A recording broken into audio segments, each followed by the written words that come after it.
Bismillahirrahmanirrahim. Wabarakatuh.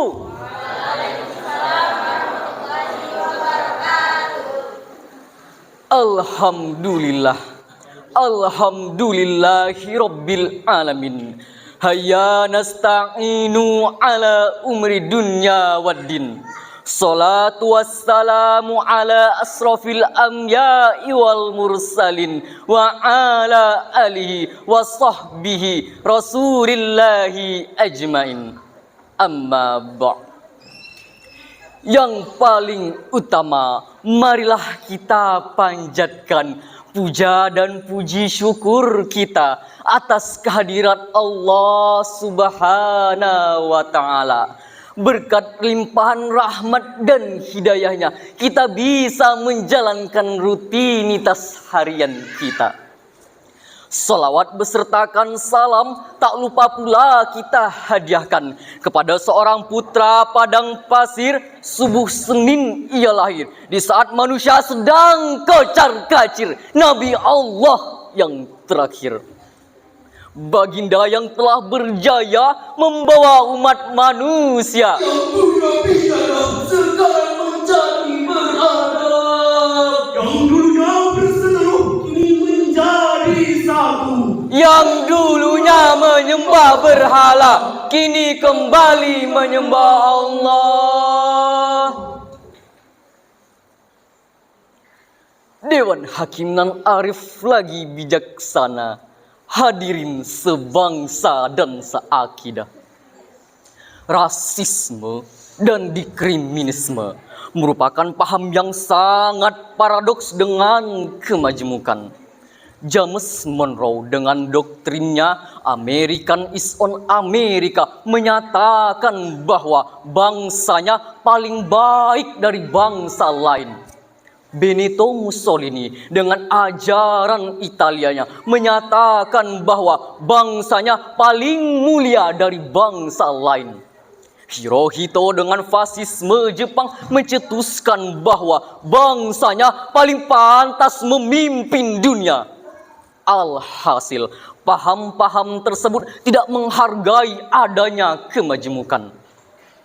Samuel Eto'o, seorang pemain sepak bola asal Kamerun, ikut menjadi salah satu korban rasisme. Sehingga jauh-jauh hari Persatuan Sepak Bola Eropa UEFA mencanangkan program kampanyenya Let's Kick Racism Out of Football. Sedangkan di Indonesia, kita diingatkan dengan kerusuhan Mei 1998 yang mana yang menjadi sasaran utamanya ialah orang-orang Tionghoa yang menjadi caman di dunia internasional. Masyarakat pada umumnya tidak menganggap hal tersebut sebagai suatu tindakan yang biadab, namun banyak yang mengutuk. Dari luar negeri, negara-negara sahabat, lembaga PBB, Perserikatan Bangsa-Bangsa, lembaga internasional mengutuk keras rasial Mei 1998. Penghargaan di dalam Islam bukanlah berdasarkan ras, suku, keturunan maupun prestise, tetapi penghargaan di dalam Islam ialah berdasarkan amal dan prestasi. Oleh karenanya hadirin, untuk membahas lebih lanjut mengenai peran Islam dalam merajut kerukunan umat beragama, maka pada kesempatan kali ini izinkan kami menyampaikan sebuah syarahan yang terangkai dalam sebuah judul, merawat kerukunan umat beragama dalam bingkai kebinekaan. Berlandaskan kepada firman Allah di dalam Al-Quran surat Al-Hujurat ayat 13 sebagai berikut. A'udzu billahi minasy syaithanir rajim.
Hadirin sebangsa dan seakidah, menurut Ibnu Asy-Syakir dalam kitab Muhammad yang bersumber dari Abu Bakar bin Abu Daud, beliau menjelaskan bahwa ayat ini turun berkenaan dengan keinginan Rasulullah Sallallahu Alaihi Wasallam untuk menikahkan seorang budak yang bernama Abi Hindin kepada seorang putri dari kalangan Bani Bayyadah. Namun dengan sinis kaum Bani Bayyadah berkata, "Ya Rasulullah, apakah pantas kami menikahkan putri-putri kami yang cantik jelita dengan seorang budak yang hitam legam?" Belum sempat Rasul menjawab, turunlah malaikat Jibril menyampaikan Al-Quran surat Al-Hujurat ayat 13 yang diawali dengan kalimat Ya ayyuhan nas. Menurut Imam Ali As-Sabuni di dalam Safatut Tafsir, beliau menjelaskan bahwa objeknya ialah seluruh manusia, bahwa kita baik laki-laki maupun perempuan, walaupun bercorak suku, berlainan bangsa, semuanya memiliki harkat dan martabat yang sama di hadapan Allah Subhanahu wa taala. Fungsinya bukan untuk saling menutupi diri, membangga-banggakan kelompok, suku, bangsa, maupun daerah masing-masing. Sebab dengan tegas Rasulullah bersabda, "Laisa minna man da'a ila ashabiyati wa laisa minna man mata ala ashabiyati." Bukan golongan kita orang yang membangga-banggakan kesukuannya, dan bukan golongan kita orang yang mati karena membela, mempertahankan dan memperjuangkan kesukuannya. Hal ini berarti hadirin, kemajemukan harus kita jadikan jembatan emas agar kita saling mengenal, berkomunikasi yang harmonis, menebarkan rasa cinta dan kasih sayang. Demikian ungkapan Imam Ali As-Sabuni di dalam Safatut Tafsir. Hadirin sebangsa dan seakidah, lantas timbul pertanyaan, bagaimana sikap kita dalam menyikapi kemajemukan bangsa Indonesia? Ini suatu berkah. Pertama, sebagai umat yang mayoritas, mari kita jalin ukhuwah Islamiyah. Walaupun kita berbeda suku, adat istiadat, organisasi, dan partai pilihan, tetapi kalau sudah satu akidah, kita tidak boleh saling menghina, apalagi sampai menumpahkan darah. Sebagai bukti, disebabkan perbedaan pendapat, masalah furuhiyah yang diperkokoh oleh kepentingan pribadi dan kelompok, lantas pisah partai, putus silaturahim, berakhir dengan saling tonjok, Saling rampok, bahkan saling bacok. Nauzubillah. Mengingat pentingnya masalah furuhiyah ini, pantas jikalau Rasulullah Sallallahu Alaihi Wasallam ketika sedang sakit keras, berjalan dengan lemah, bibirnya bergetar, wajahnya pucat pasi, ia tetap bangkit berdiri, menyelesaikan perseteruan yang terjadi antara kaum Aus dan kaum Khazraj. Yang kedua, sebagai warga negara Indonesia, mari kita rajin ukhuwah watoniyah dengan cara mengamalkan kembali momentum Sumpah Pemuda yang telah dikerarkan oleh pemuda-pemuda Indonesia terdahulu, bahwa kita satu nusa, satu bangsa, satu bahasa, Indonesia. Memang manis, manis gula-gula, itu juga negeri kita tercinta, Banyak suku dan budaya. ada Jawa, Sumatera sampai Papua, semuanya ada di sini. Hidup rukun damai berseri-seri. Indonesia, negara kita tercinta, kita semua wajib menjaganya. Jangan sampai kita terpecah belah oleh pihak lainnya. Pancasila dasar negara kita, dengan UUD tahun 45-nya. Jangan sampai kita diadu domba oleh bangsa lainnya.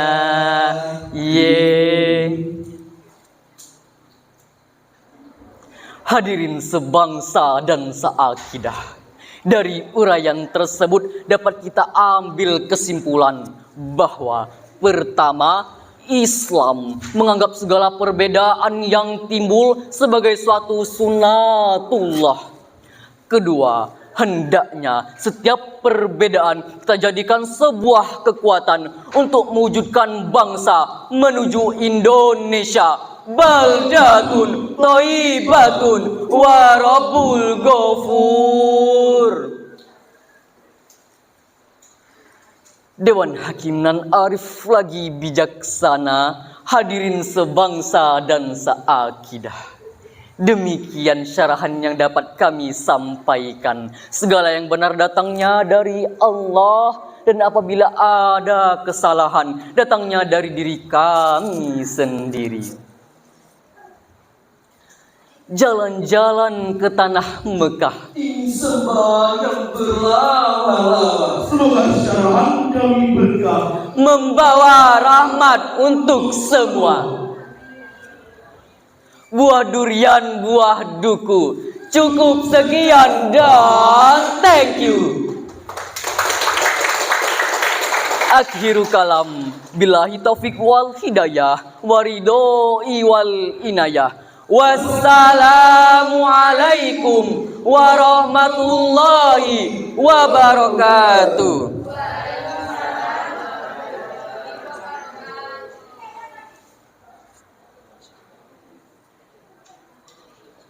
Perusahaan hak milik orang lain yang menjadi masalah hingga saat ini belum dapat diatasi secara tuntas.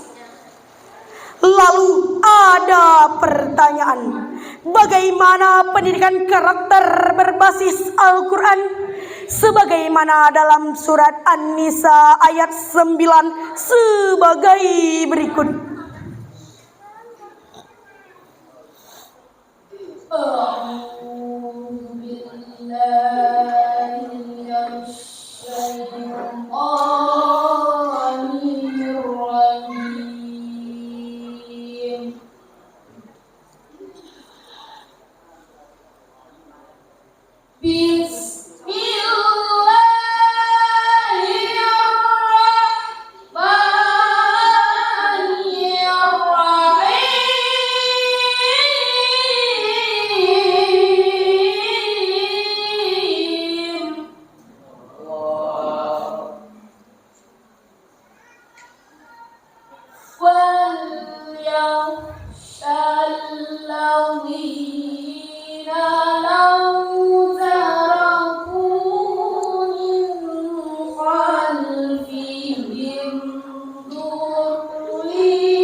Dewan Hakim yang arif dan bijaksana, hadirin yang berbahagia.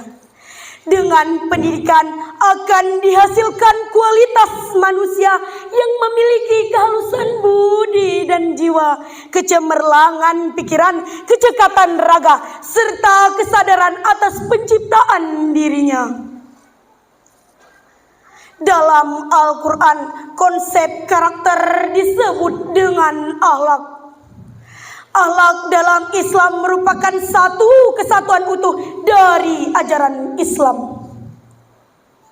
Maka akhlak dalam Islam mendasarkan kaidah-kaidahnya tentang baik buruk, benar salah, bersumberkan kepada ajaran Allah Subhanahu wa taala. Dalam Al-Quran, karakter yang baik merupakan interaksi seluruh totalitas manusia, bukan nalar saja, tapi gabungan antara nalar dengan kesadaran moral serta kesucian jiwa. Karena itu, karakter yang terpuji adalah hasil internalisasi nilai-nilai agama dan moral yang terdapat pada diri seseorang yang dapat ditandai dengan sikap dan perilaku positif. Beberapa karakter utama memiliki karakter-karakter yang baik di dalam Al-Quran. 1. Sabar dan pantang menyerah. Yang kedua, istiqomah dalam berbuat. Yang ketiga, integritas yang dibangun. Yang keempat, profesionalisme. Sebagaimana dalam Al-Quran surat Al-Ahzab ayat 21 sebagai berikut.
Hakim yang arif dan bijaksana, hadirin yang berbahagia.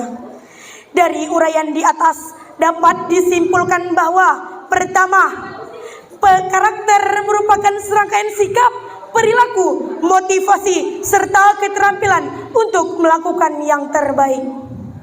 Kedua, karakter dalam Al-Quran disebut dengan akhlak. Akhlak adalah kehendak yang dibiasakan. Ketiga, faktor-faktor yang mempengaruhi perkembangan anak adalah keluarga yang kuat. Keempat, dalam mengembangkan karakter anak harus melalui pendidikan formal yang didasarkan pada prinsip dan strategi. Sebelum kami tutup syarahan ini, kami ada sebuah pantun. Kemarin datang seorang tamu. Tamu ibu seorang santri, pulanglah ke rumah membawa ilmu. Jadikan untuk pedoman diri. Sampai di sini saja syarahan kami pada hari ini. Lebih dan kurangnya kami mohon dimaafkan. Wabillahi taufiq wal hidayah. Assalamualaikum.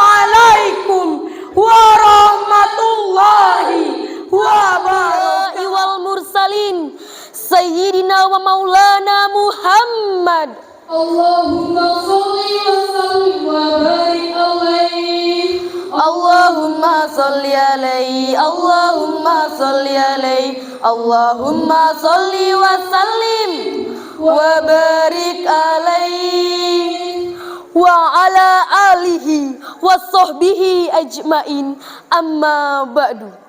Segala puji bagi Allah, salawat dan salam bagi Rasulnya.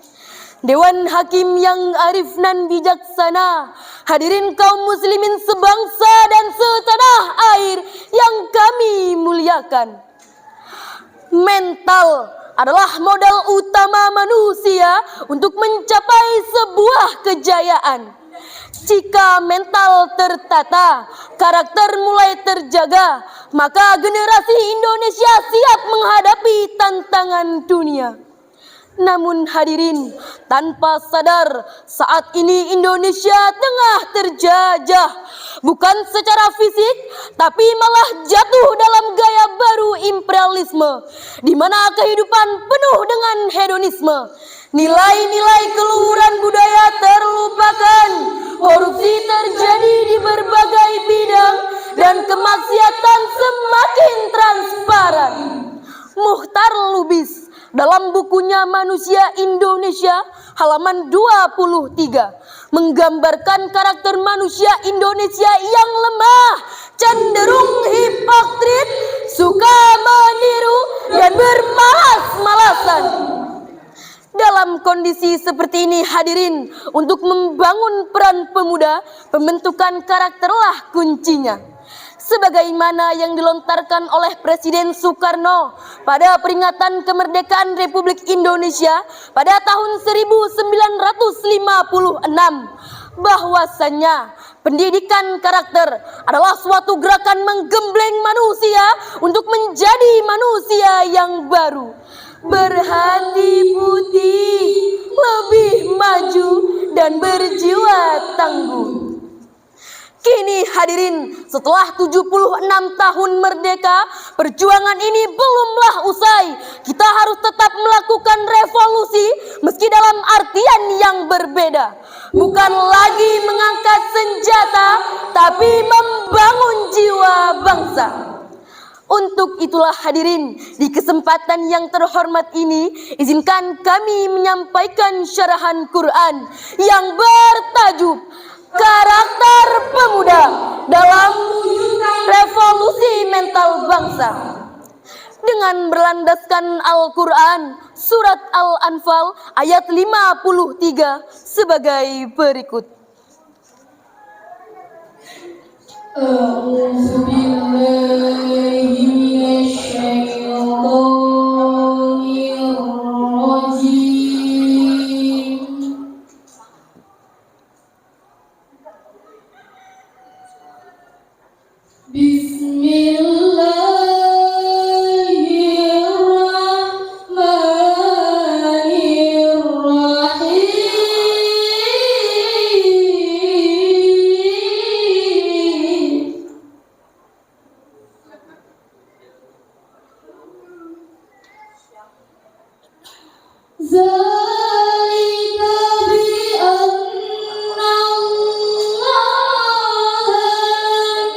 Ya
yang telah diberikannya kepada suatu kaum, hingga kaum itu dapat mengubah atas apa yang ada pada diri mereka sendiri. Sungguh Allah Maha mendengar, Maha mengetahui. Hadirin sebangsa dan setanah air yang kami muliakan. Dalam tafsir Ibnu Katsir jilid 4 halaman 65 menjelaskan bahwasannya Allah Subhanahu wa taala telah memberitahukan tentang keadilannya yang sangat sempurna. Allah tidak akan mengubah suatu apapun jika kita tidak ada niat dan upaya untuk mengubahnya, termasuk membangun peran pemuda. Maka dari itu hadirin, kita harus berusaha untuk mendidik diri sendiri dan bangsa kita supaya menjadi bangsa yang berakhlakul karimah. Jujur kita akui hadirin, saat ini masih banyak generasi bangsa kita yang masih bermental karat, bergaya hebat, berlagak sok kuat, dan bergelimang maksiat. Sebagai contoh, Komisi Perlindungan Anak Indonesia mencatat jumlah tawuran pelajar di Indonesia meningkat di setiap tahunnya. Terdapat 12,9% di tahun 2020 dan meningkat menjadi 14% di tahun 2021. Belum lagi ketidakjujuran dan manipulasi, komunikasi yang tidak empati, dan sikap perilaku yang kurang menghargai warnai pemuda kita saat ini. Berulang kali kasus itu terjadi, seperti korupsi, tak jujur bahkan tak empati. Karakter bangsa harus terus dijaga. Pembentuk karakter jadi kunci yang utama. Hadirin, begitu pentingnya pendidikan karakter hingga Aristoteles pernah berkata, mendidik pikiran saja tanpa mendidik hati dan karakter hanyalah omong kosong belaka. Pendapat ini didukung oleh Thomas Likona dalam bukunya Educating Character, bahwasannya pembinaan karakter adalah hal yang utama untuk menentukan masa depan bangsa. Lalu hadirin, bagaimanakah karakter yang sesuai untuk pembentukan karakter mental bangsa? Dengan sangat indah Allah menjawabnya di dalam Al-Quran surat Al-Imran ayat 110 sebagai berikut. Kuntum khayra ummatin ukhrijat linnasi ta'muruna bil ma'rufi wa tanhauna 'anil munkar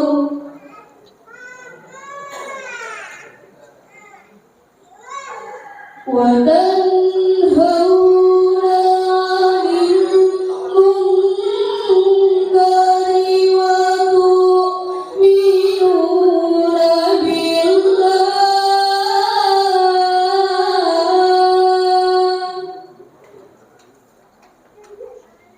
walau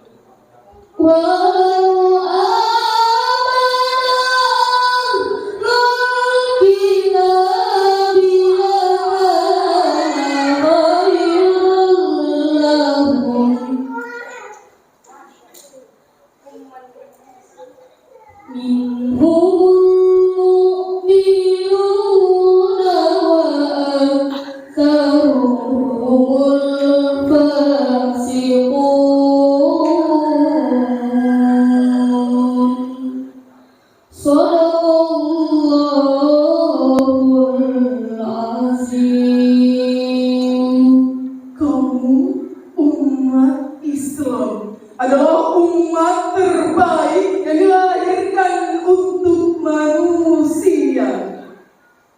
Ia menyuruhmu untuk berbuat yang ma'ruf dan mencegah yang munkar.